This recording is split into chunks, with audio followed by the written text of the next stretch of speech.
Hello everyone, ओसा YouTube channel पर आप सभी का फिर से स्वागत है। सो गाइस, चलिए देखते हैं नेक्स्ट क्वेश्चन।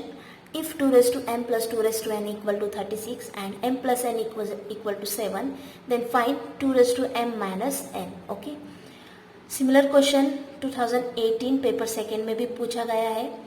क्वेश्चन देखिए क्या था। If 2x plus 2y equal to 20 and x plus y equal to 6, then find 2x minus y. Okay, so चलिए इस तरह के क्वेश्चन का सॉल्यूशन आपको किस तरह से शॉर्टकट वे में करना है वो देखते हैं। अब सबसे पहले तो आपको फोकस करना है m plus n equal to 7 इस पार्ट पर। ओके, और आपको m और n की all possible values find out करना है जिनका सम 7 होगा। ओके, सो देखो इस तरह से हमने m और n की ऑल पॉसिबल वैल्यूज निकाल ली जिनका सम 7 होगा। ओके, अब इनमें से हम इजीली कुछ वैल्यूज को डिस्कार्ड कर लेंगे।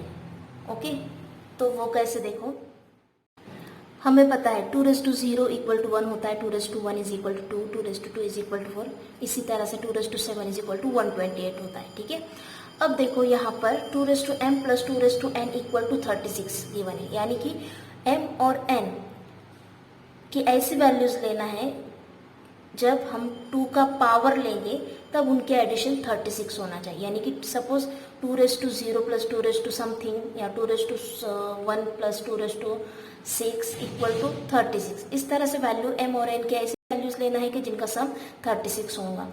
तो अब देखो, अगर आप 2 7 लेते हो, ओके 2 7 यानी n की वैल्यू अगर आप 7 लेते हो तो m की वैल्यू 0 होगी, लेकिन 2 7 अगर होगा तो वो होगा 128। देखो किस तरह से, अगर आपने m की वैल्यू 0 चूज़ की तो 2 प्लस 2 की वैल्यू 7 चूज़ की तो वो क्या होगा 2 तो 2 यानी 1 प्लस 2 यानी 128, यानी ये सम होगा देखो कितना 129। बट हमारा सम कितना होना चाहिए 36, यानी कि ये वैल्यू तो यहाँ पर पॉसिबल नहीं होगी। Similarly m is equal to 7 और n इज इक्वल टू 0 ये भी पॉसिबल नहीं होगा। सिमिलरली अगर हम 2 पावर लेते हैं, या हम यूँ कहें कि अगर हम m इज इक्वल टू 6 लेते हैं या n इज इक्वल टू 6 लेते हैं, तब भी वो सम 36 से ज़्यादा ही होगा। ओके, तो ये भी वैल्यू डिस्कार्ड हो जाएंगी और ये वैल्यू भी डिस्कार्ड हो जाएंगी। ओके, अब देखो अगर हम यहाँ पर m इक्वल टू 2 और n इज इक्वल टू 5 लेते हैं तो देखो क्या ये सम इक्वल टू 36 आता है या नहीं। तो 2 plus 2 5 is equal to 2 4 plus 2 5 is 32, so which is equal to 36। यहाँ पर सम इक्वल टू 36 आया। ओके, लेकिन नेक्स्ट जो हमें पूछा है 2m माइनस n पूछा है, तो देखो m की वैल्यू हमने क्या ली 2 और n इक्वल टू 5। सो अगर हम यहाँ पर पुट करें इसमें तो 2m minus n is equal to 2 minus 5। Okay, so this is equal to 2 minus 3 हो जाएगा ये। ठीक है, 2 माइनस 3 यानी ये तो रेसिप्रोकल हो जाएगा, 1/2 हो जाएगा, यानी कि आंसर देखो इसका क्या आएगा 1/8 आएगा, जो कि हमारे ऑप्शन में है ही नहीं।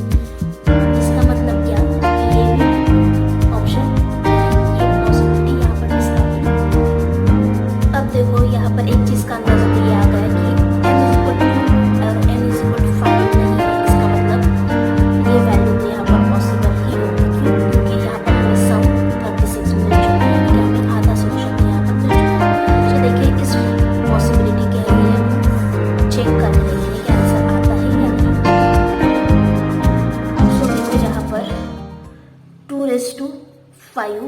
Plus 2 equal to 32 plus 4 equal to 36 होगा, और 2m minus n equal to 2m की वैल्यू है 5 और n की वैल्यू है 2, यानी कि ये होगा 2 सो 2 इक्वल टू 8, यानी यहाँ पर 2m माइनस n जो कि हमें पूछा था 2m माइनस n, तो उसकी वैल्यू देखो क्या आएगी 8। सो हमारा ऑप्शन नंबर 4 जो है वो होगा करेक्ट ऑप्शन। ओके।